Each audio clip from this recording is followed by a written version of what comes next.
Si je vous parle de mini-jupe, de Courrèges, de Catherine Deneuve, je t'aime, de Rési, de vinyle et d'autres jolies choses, à quoi pensez-vous?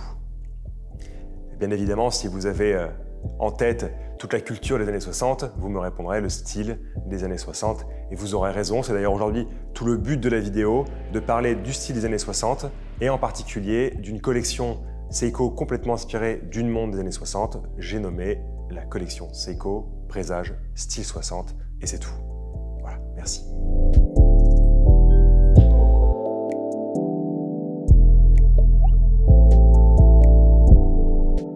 Nous avions plaisir à découvrir en 2021 une nouvelle famille de montres au sein de la collection Présage, la famille Style 60. Seiko extrapolait alors son célèbre chronographe Crown de 1964, donc chronographe fameux Seiko des années 60, afin de créer une famille de montres à son image. Des montres dont le succès a été complètement fou furieux depuis leur lancement en 2021.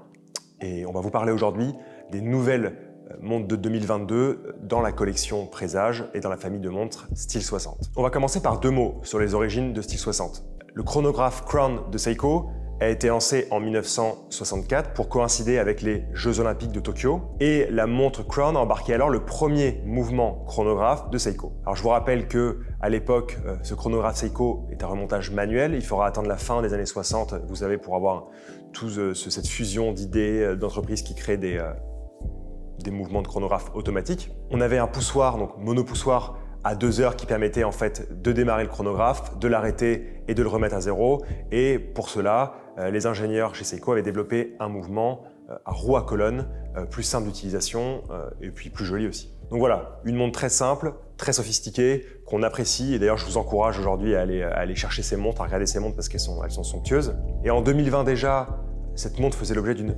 forme de réinterprétation, mais alors pas du tout une vraie réinterprétation dans le sens où on n'avait pas de chronographe, on n'avait que des montres qui ressemblaient fortement à cette Crown, mais avec 3 aiguilles, dans une brève série limitée à 1964 pièces, équipée du calibre 6R35. Alors qu'est-ce que c'est l'empreinte du style Seiko Style 60 qu'on a découvert l'année dernière en 2021? Des pièces en acier, joliment composées, avec pour l'instant un diamètre qui vient se poser en dessous des 41 mm à 40,8 mm, qui ne se contente pas seulement de reproduire toutes les lignes du passé, mais qui s'en affranchit assez par un intéressant travail de création. Donc voilà, vous aviez la Crown en 64, vous aviez la réinterprétation entre guillemets sans le chronographe en 2020, qui était très proche du design de 64, et en 2021, vous avez le Style 60 qui s'en inspire mais s'en éloigne en même temps. Donc plus de fonction chronographe, vous avez compris, mais une montre de base 3 aiguilles qui va en fait s'enrichir au fil du temps de différentes complications. Donc on pense à la fenêtre de date, on pense au cœur ouvert, mais c'est pas vraiment une complication, mais en tout cas visuellement ça change l'esthétique de la montre.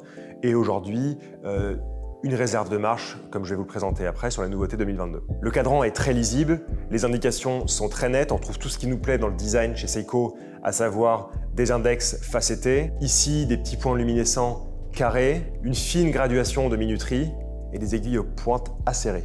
Comme sur la Crown de 1964, l'intérieur bénéficie de reliefs assez nets, soutenus par différentes techniques de finition, pour augmenter la lisibilité en introduisant de beaux effets de contraste et en faisant circuler la lumière de la manière la plus correcte. On note aussi un traitement LumiBright pour les différentes luminescences des index et des aiguilles. Alors c'est un traitement qui est particulier à la marque Seiko, plus brillant et plus durable que bien des matières luminescentes. Et pour certaines références, on voit que le LumiBright a une teinte un peu plus crème. Voilà, c'est un petit rappel au vieillissement du tritium, du radium, des montres de l'ancien temps, si je puis dire. Il faut noter aussi que le verre est en Hardlex, donc c'est un verre minéral trempé, bien trempé, comme on dit Dura Hardlex Ced Hardlex, pour ceux qui ont la référence. Il est bombé, donc box shaped, et on pouvait en 2021 découvrir sous ce verre des cadrans noirs, des cadrans ivoire, cadrans verts. La forme classique du boîtier a été légèrement retravaillée, donc elle est incurvée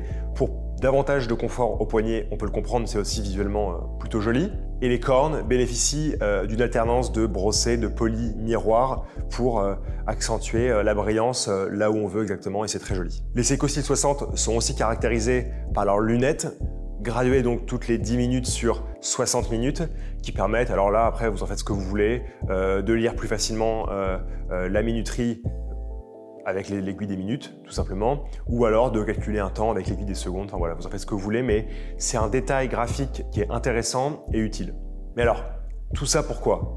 Tout ça parce que aujourd'hui, Seiko nous présente des nouvelles style 60 donc pour l'année 2022 avec, entre guillemets, une nouvelle complication qui s'appuie sur un mouvement déjà existant chez Seiko. Donc les nouvelles montres présentées, ne vous inquiétez pas, reprennent tous les éléments de style que l'on connaît chez Style 60, donc dans la collection Présage, mais avec de nouvelles indications sur le cadran. Tout d'abord, on remarque donc sur la partie droite du cadran, je ne sais pas si on peut l'appeler la partie droite ou l'appeler la partie de l'Est, la partie de Strasbourg du cadran d'une montre, si vous souhaitez. En plus, on aime beaucoup les gens qui viennent de cette partie du monde, enfin cette partie de la France, pardon.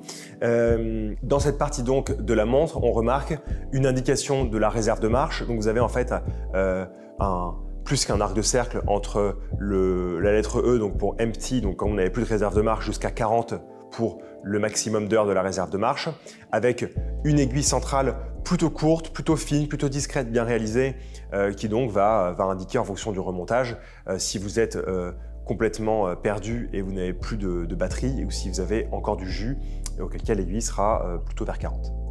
Alors, vous allez me dire à quoi ça sert d'avoir l'indication de la réserve de marche sur une montre avec un mouvement automatique? Alors, c'est une bonne question, mais en fait, sur la grande majorité, je dis bien la grande majorité, c'est pas le cas de toutes les montres automatiques, vous avez la possibilité aussi de remonter manuellement la montre. Alors, la réserve de marche, ça vous donne l'indication évidemment de savoir si dans 15 heures, si la montre est posée, elle va s'arrêter ou pas. Mais en fait, quand la montre est arrêtée et qu'elle ne fonctionne plus, au lieu de la mettre directement au poignet et de bouger le poignet pour la faire redémarrer, ce qui est une très mauvaise idée parce qu'en fait ça ne vous donne aucun jus du tout dans la montre, il faut la remonter manuellement, comme ça vous allez voir tout de suite si vous avez de la réserve de marche. C'est beaucoup plus rapide de prendre de la réserve de marche en y allant manuellement, et en plus vous avez davantage de précision quand la réserve de marche est élevée parce que le ressort est complètement tendu et donc il délivre la meilleure énergie. Si vous voulez, le couple est meilleur. Donc ne posez plus la question de savoir si la réserve de marche est utile ou non, même sur une montre automatique, ça l'est, et c'est toujours plus intéressant de remonter d'abord sa montre manuellement pour lui donner le plus de couple, le plus d'énergie possible, et après, grâce au mouvement automatique, vous conservez une énergie stable. Voilà, c'est les petits cours d'horlogerie de Nicolas. C'est toujours plaisant, c'est toujours un petit bonheur, on apprend des choses ici. Voilà. Vous avez compris les enfants?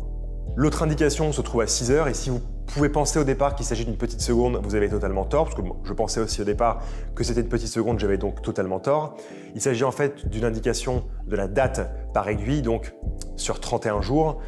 Vous l'aurez compris, on n'est pas sur un calendrier perpétuel, donc vous n'avez pas l'indication des années bissextiles, c'est-à-dire que pour un mois à 30 jours ou pour un mois à 28 jours, il faudra donc régler la date avec ses petits doigts, avec la couronne. Toutes ces indications sont permises grâce au calibre 4R57 que l'on connaît déjà chez Seiko, que l'on connaît aussi chez Présage et même dans la série Cocktail, qui délivre donc la réserve de marche de 41 heures, ce qui est totalement satisfaisant, et donc vous comprenez pourquoi l'échelle de réserve de marche est graduée ainsi sur le cadran. Des pièces qui sont proposées au-dessus des 600 €, donc à 670 €.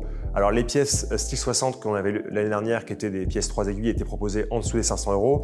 Là, on comprend aisément que le mouvement n'est pas pareil. On a la date par aiguille et surtout la réserve de marche sur le cadran. Donc voilà, ça justifie un prix un peu plus élevé. Alors qu'est-ce qu'on en pense nous?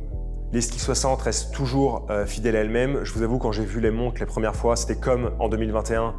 J'ai tout de suite mis la montre au poignet. Elles ont quelque chose d'assez dingue, ces montres. Elles ont quelque chose de très agréable, une sorte de, je sais pas, de détente, de netteté au niveau du cadran, de lisibilité, tout en appelant finalement un style des années 60 chez Seiko, mais qui n'est pas complètement pompé sur le style des années 60 chez Seiko, encore une fois. Donc c'est pas non plus une réinterprétation, c'est vraiment une création intéressante chez Seiko, une création à part entière qu'on apprécie. On a aussi hâte de voir les prochaines complications qui seront incorporées dans ce boîtier avec ses cadrans et avec ses détails toujours aussi sublimes. Donc voilà, que vous soyez amateur des années 60 de Catherine Deneuve ou alors tout simplement un amateur du design chez Seiko, voilà, les montres style 60 depuis 2021, c'est un carton. C'est un carton pour des raisons évidentes, parce que le design est très joli, parce que la fonction est bonne, donc nous adorons ces montres et voilà, c'est bien assez suffisant comme ça. Donc on vous souhaite une agréable journée et puis surtout replongez-vous dans le style des années 60 parce que Courrèges c'était magnifique, Catherine Deneuve c'était magnifique, Saint-Laurent c'était beau et donc voilà, merci.